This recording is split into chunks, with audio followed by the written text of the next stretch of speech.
Yuk.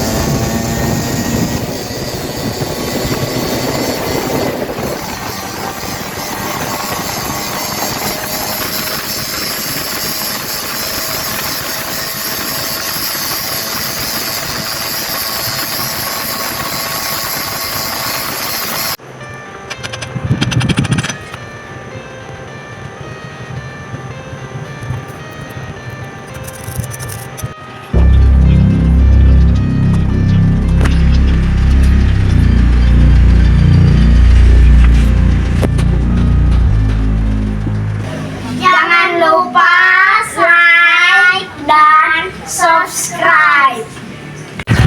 Oke teman-teman, ini kemarin Rengke sudah dibawa ke tukang bubut ya untuk ganti liner ya, dudukan lahar. Nah itu.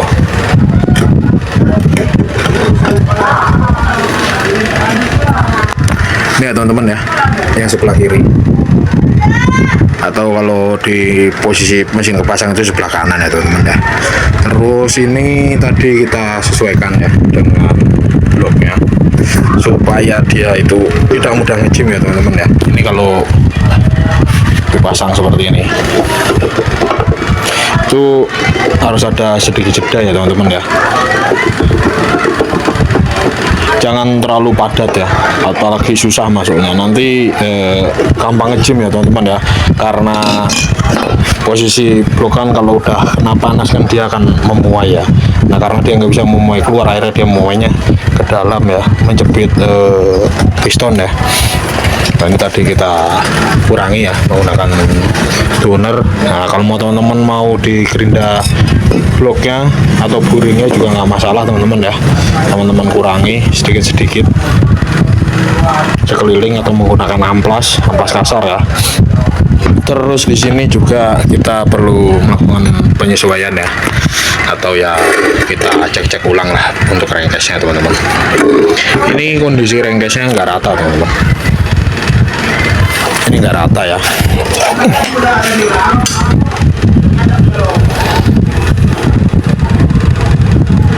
Nah itu teman-teman, jadi ini posisi rengkes sebelah kanan itu lebih tinggi daripada yang kiri. Ini kalau begini nah macet.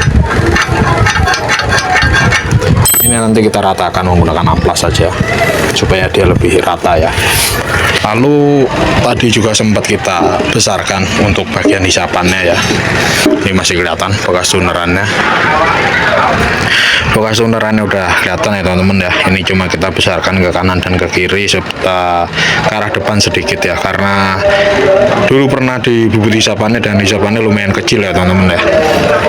Lalu karena ini mau menggunakan kopling besar yang aslinya tadinya awalnya ini kan super ya, koplingnya kopling kecil, ini harus dihilangkan teman-teman, sedikit ya, kita hilangkan sedikit ya, setengahnya lah, supaya nanti nggak nabrak mangkok ya teman-teman ya. Tapi jangan sampai habis ya teman-teman ya, nanti olinya nggak mau mentok ke sini terus nggak mau membasahi bagian kopling ya teman-teman ya. Nah mungkin gitu dulu ya teman-teman ya. Ini nanti kita cuci dulu, terus kita isi dalamannya ya teman-teman ya. Untuk krok as nanti kita center, nanti kita videokan teman-teman. Oke teman-teman, ini kondisi kulkas kemarin habis dari tukang bubut tambah daging ya. Ini mau kita lakukan proses center dulu untuk memastikan gimana kondisi si kulkasnya ya. Nah seperti itu ya teman-teman ya. Jarumnya bergerak lumayan banyak ini jarumnya ya. Ya ini kita center dulu, kita upayakan supaya jarumnya itu pergerakannya lebih sedikit, baru nanti kita pasang ya teman-teman ya.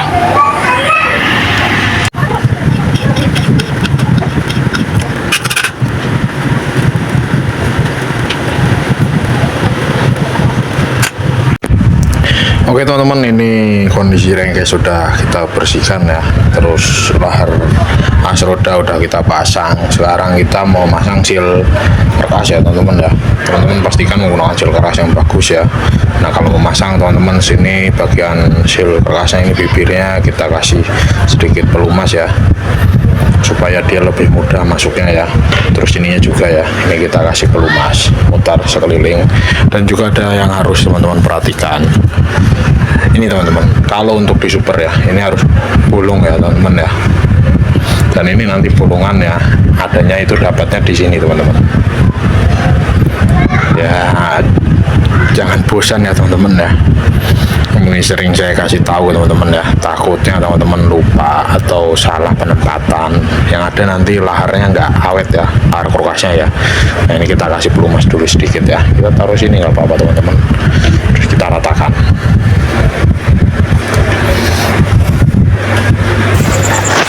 Nah setelah kita kasih pelumas di sekeliling bagian silnya, sekarang kita masukkan silnya teman-teman ya.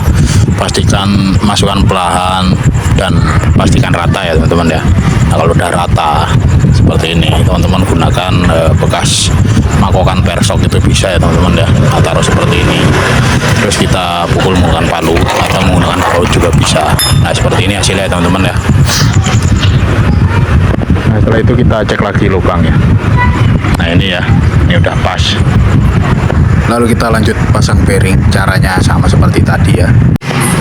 Nah ini setelah hasil kerkas dan laharnya udah kepasang, kita masukkan kulkasnya ya teman-teman ya, menggunakan tracker.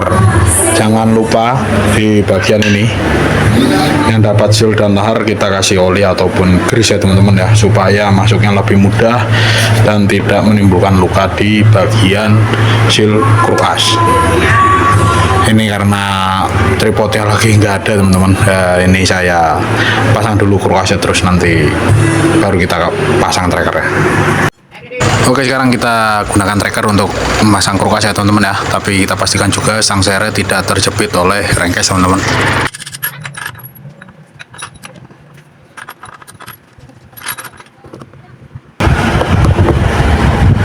Nah walaupun teman-teman udah pakai tracker, teman-teman harus hati-hati ya.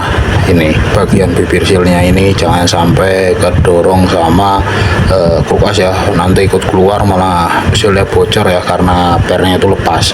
Jadi teman-teman harus sering kontrol ya, karena kalau trackernya akal-akalan ini kan pastinya ketutup, jadi kita nggak bisa ngelongok ya teman-teman ya.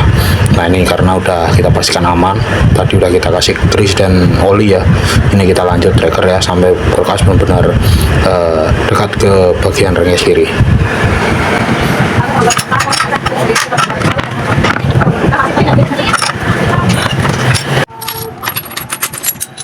Nah ini hasilnya seperti ini ya teman-teman ya. Kondisi kulkas tidak nempel atau bergesekan dengan rengges kiri, lalu untuk bagian silnya juga aman ya teman-teman ya. Nah sekarang baru kita lanjut ke tahap pemasangan beberapa part-part pendukung di dalam rengges ini ya. Oke teman-teman, ini kondisi Borobudur udah pasang dengan as Borobudur baru ya teman-teman ya. Berikut juga lahar yang baru. Kadang teman-teman ada yang mempertanyakan kenapa setelah lahar Indonesia baru, karena dia itu as Borobudurnya aus ya teman-teman ya. Nah kalau seperti ini kan aman ya teman-teman ya, anteng ya, walaupun murnya belum kita pasang di bagian as Borobudur. Tapi teman-teman harus pastikan juga kondisi bagian dalam Borobudur yang dapat dengan lahar mimis itu aman ya, nggak aus juga ya. Kalau aus sudah terlalu dalam, teman-teman perlu membawanya ke tukang puput ya untuk disesuaikan ya. Semoga aja masih bisa diakali tukang puput. Lalu setelah itu kita cek juga gimana kondisi gigi selah dengan Borobudur ini ya. Seperti biasa kita pasang rengges kanan, kita pasang gigi selah dan kita pasang murnya ya. Terus kita putar-putar gigi Borobudurnya maju dan mundur. Kita pastikan semuanya aman ya teman-teman ya. Jadi nggak ada bunyi jangkriknya atau bunyi kemelitik di bagian dalam sini nih. Ya kita pasang beberapa murnya saja teman-teman, terus langsung kita coba putar gigi Borobudurnya ya. Setelah kita pastikan aman, seperti biasa kita bongkar lagi, terus baru kita isi as roda dan gearnya ya.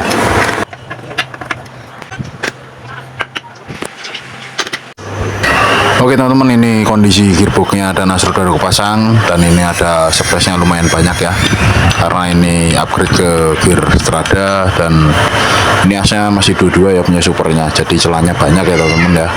Ini kita coba tes menggunakan puller 0,30 ya, standarnya dari pabrikan 0,15 sampai 0,40 ya teman-teman ya. Nah sekarang kita coba tancapan di antara celah-celah gear dan ring sisipnya ya. Nah ini kendor banget ya teman-teman ya. Ini kendor banget, ini mesti kita ganjal ya, atau menggunakan ring sisip gear yang oversize ya. Tapi karena emang udah susah dicarinya ya, kita ganjal saja menggunakan kaleng atau ya apalah ya, intinya bahannya yang keras ya teman-teman ya, supaya dia nggak banyak gerak ya. Ini kita lepas dulu ring sisipnya ya, seperti ini ya. Terus kita siapkan kaleng keras, kaleng karbu cleaner, kaleng thinner, kaleng cat, atau kaleng susu boleh. Yang penting jangan kaleng-kaleng yang kayak pokari, larutan, dan lain-lainnya ya. Nah ini kita gambar seperti ini, ikuti lingkaran dalamnya dan luarnya ya. Terus kita potong, sesuaikan saja, tapi nggak usah pakai cenilnya ini ya. Kunciannya itu nggak perlu dibuat teman-teman. Ini kita potong aja langsung ya. Nah ini sudah kita buat 2 buah. Kenapa dibuat 2 buah ya? Takutnya karena satu kurang ya, kita mesti potong lagi, ribet ya. Kita potong aja 2 sekalian. Nah kita coba tes satu persatu. Yang penting intinya kita temukan celah antara 0,15 sampai 0,40 ya teman-teman ya. Ini kita coba tes yang menggunakan 2 buah, dan kita cek dulu menggunakan ring sisip dan snap ringnya ya. Terus jangan lupa nanti diukur ya teman-teman ya. Oke teman-teman, ini sudah kita temukan celahnya, jaraknya 0,25 ya, sebelah kiri dan kanannya itu 0,25 juga. Ini kiri 0,25, kanannya 0,20 tambah 0,5 0,05 ya teman-teman ya, jadi 0,25 ya teman-teman ya.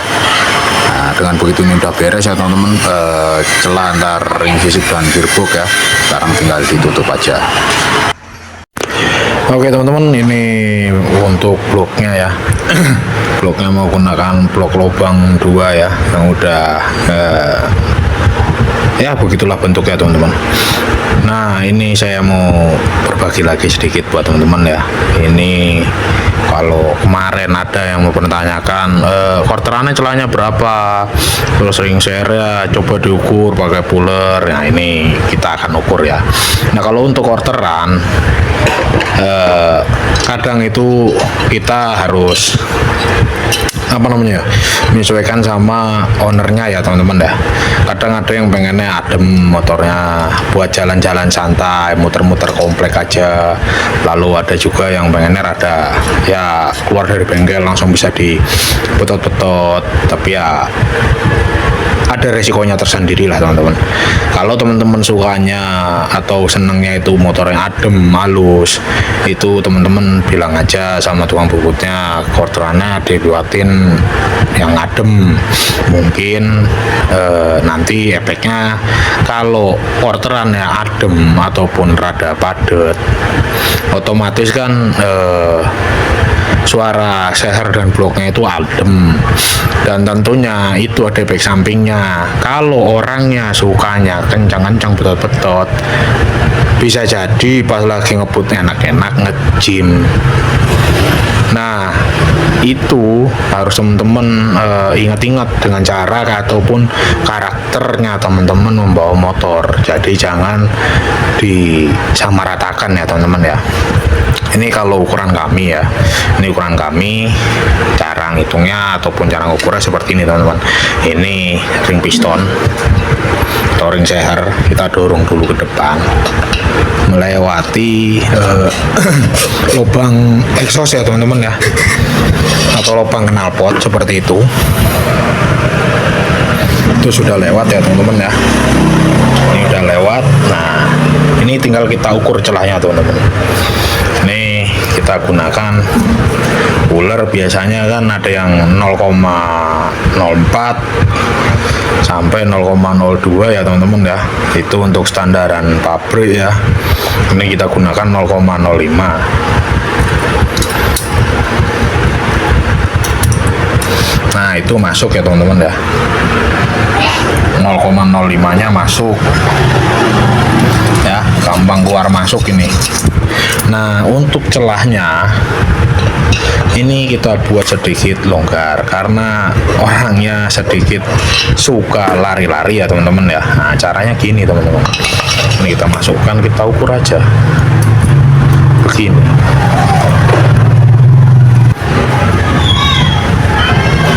Ini pulernya 0,05 masuk ya teman-teman ya. Nah, jadi ini sengaja dibuat kendor karena ya alhamdulillahnya orangnya itu emang udah doyan pakai Vespa dari dulu ya. Jadi dia udah tahu plus minusnya blok itu yang adem itu apa, terus yang rada ngelitik itu kayak gimana. Nah, orangnya pengennya bloknya rada ngelitik aja supaya nggak kelamaan rayarnya ya teman-teman ya. Jadi kalau ada yang nanya, Bang, ini gimana caranya biar mesinnya adem tapi bisa larinya enak gitu ya, saya juga bingung jawabnya ya, karena emang itu ibarat kata ada plus dan minusnya.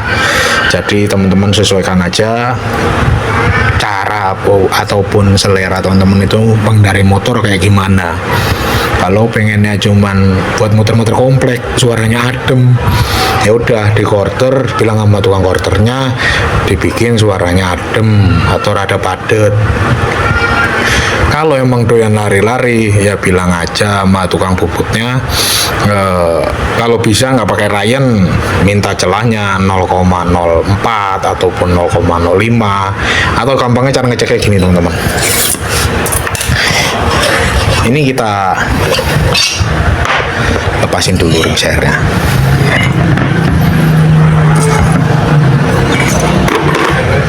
Nah, buat teman-teman ini ngecek ringnya dua-duanya ya teman-teman ya. Takutnya nanti yang satu itu entah kepanjangan atau gimana. Ya namanya produk sekarang ya teman-teman ya. Namanya produksi manusia. Nah, ini kita lepas aja teman-teman. Kita masukin, kita lepas.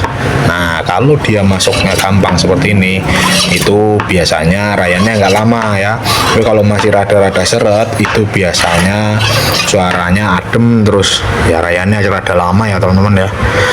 Nah, buat teman-teman sekarang udah tahu ya, udah paham ya gimana cara ngaturnya biar suara bloknya itu adem atau rada kemeletek bisa lari ya, seperti itu caranya teman-teman ya. Ya mungkin itu hanya menurut kami ya, jangan dijadikan sebuah patokan. Silahkan teman-teman dicoba sendiri, siapa tahu teman-teman lebih paham dan lebih mengerti tentang blok ini ya. Ya udah teman-teman, ini saya mau pasang dulu ke mesin ya, mesinnya. Nanti kalau udah saya lanjut lagi. Oke teman-teman, seperti biasa kita cek juga jarak antara tepian seher ke arah head ya teman-teman ya, menggunakan timah ya seperti ini ya. Kita pasang, terus kita kencangkan murnya seperti biasa kayak masang head, terus kita putar-putar kulkasnya ya teman-teman ya. Kalau udah kencang semua murnya, nah, ini kita putar-putar, maju mundur, tapi jangan kelamaan juga ya, ntar pegel ya teman-teman.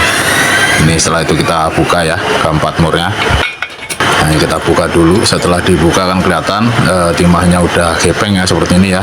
Tinggal kita ukur ketebalan timahnya yang sudah gepeng ini. Ini kita lepas dulu, terus kita ukur ya. Ini hanya sebatas contoh ya teman-teman ya, nggak perlu ditiru 100%. Teman-teman bisa mencari angka idealnya sendiri atau berdasarkan buku pedoman servis manual Vespa ya teman-teman ya.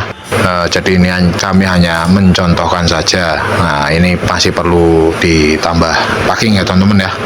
Ini packing murahan 0,2 sampai 0,3 mili ya teman-teman ya. Jadi nanti tinggal ditambahkan dengan ketebalan timah yang sudah kejepit antara seher dan head. Oke teman-teman, ini kita udah ke bagian kiri ya teman-teman ya. Ini kemarin kan ada yang dipotong ya. Ini ada yang dipotong. Itu kita maksudkan supaya kita saat kita pasang kopling besar itu nggak mentok ya. Tuh. Ya. Jadi ini aman ya teman-teman ya. Kita pastikan aman. Ya. Kalau teman-teman nanya patokannya di mana, ini ada. Ini teman-teman. Pas bagian yang rata ini teman-teman samakan ya, sininya ya, potong aja. Tapi ini sisakan sedikit ya, supaya untuk pentokan oli ya. Lalu untuk bagian tutup koplingnya sebentar saya ambilkan. Nah, untuk bagian tutup kopling sebenarnya sih ya serupa ya teman-teman ya, antara dua ini. Cuma bedanya kadang di sini teman-teman. Kalau mau ciri ya, kadang kan teman-teman nanya kan cirinya apa. Nah, ini kalau untuk generasi kopling kecil ya, 3A atau 3C atau 4C itu kopling kecil. Nah, ini di sini ada 1A ya teman-teman ya, 1A, 1B. Itu bedanya di sini teman-teman. Nih teman-teman perhatiin. Ini udah dipapas ya teman-teman ya. Terus ini nih udah kena papas sedikit, tapi ini masih tebel ya, ataupun masih tinggi. Sedangkan yang ini belum digerinda, belum dipapas. Ininya udah kecil. Menyesuaikan diameter mangkok kopling teman-teman. Seperti ini. Nah, jadi saya kira teman-teman udah paham ya. Oke teman-teman, ini kondisi mesinnya udah kita pasang ke bodinya kembali ya teman-teman ya. Nah, sekarang kita tinggal coba nyalakan. Tapi ini juga belum bisa dibawa teman-teman karena kabel remnya itu pada brudul ya teman-teman ya. Ini nanti kita cek dulu satu persatu untuk kabel-kabelnya ya. Nah, sekarang kita coba nyalakan dulu sampai ya sekiranya dia panas lah, baru nanti kita tes jalan ya teman-teman ya. Ya udah kita nyalakan dulu teman-teman.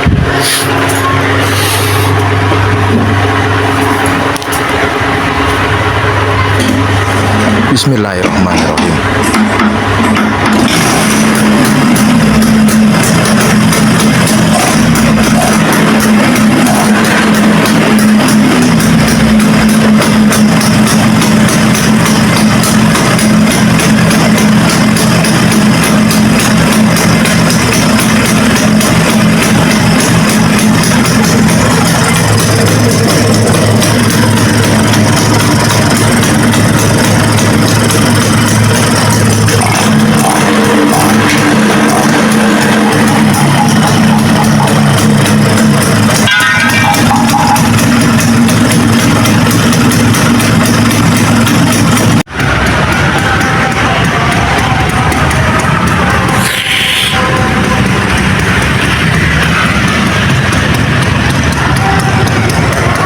Oke teman-teman, ini kondisi motor sudah kita lakukan tes ride tadi ya teman-teman ya. Mungkin cukup sekian video dari kami. Semoga video ini bisa bermanfaat untuk kita semua, terutama untuk kami yang masih pemula ini. Dan tak lupa juga kami berterima kasih buat teman-teman semua yang sudah meluangkan waktu untuk menonton video ini. Salam dari kami, Bejo Motorcycle.